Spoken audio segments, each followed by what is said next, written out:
basic unit of the Baily Bridge is a piece of steel 10 feet long. On the strength of it, our heaviest tanks have crossed demolitions counted impossible by the Germans. The steel has to be the best that even Britain can supply. Each length is drilled to fine limits, ready for welding into a larger unit, the panel.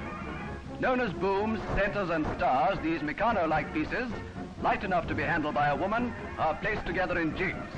The pattern gives the completed span its tremendous rigidity under stress.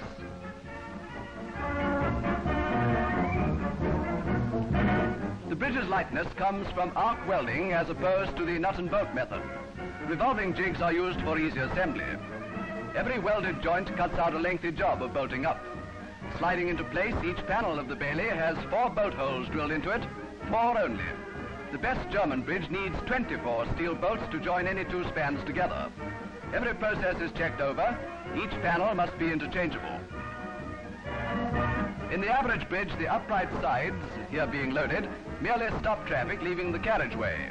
With the Baily, the side panels take the weight of the whole structure.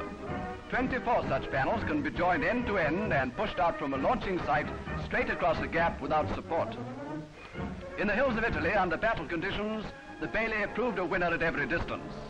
Bridge building crews run up to 60 personnel. These kingpins hold the bridge together. Across the rollers, each span is pushed out as it is assembled. 6 men can carry the heaviest unit, the panel. First job on the site is to build a launching platform. After a final tightening up, the first section is pushed out.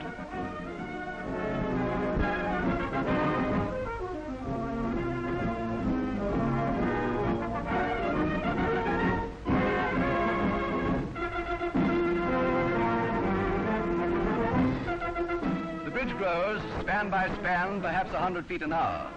It seems incredible that the full weight is taken by the last span held firmly in the launching bed.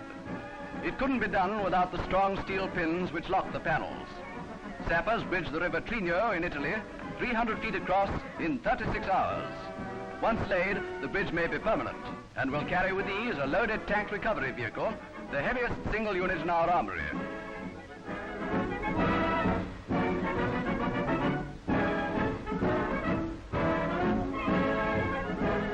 Longest example of the Baily Bridge crosses the Sangro. General Montgomery told the engineers it was the best thing in that line he'd ever heard of.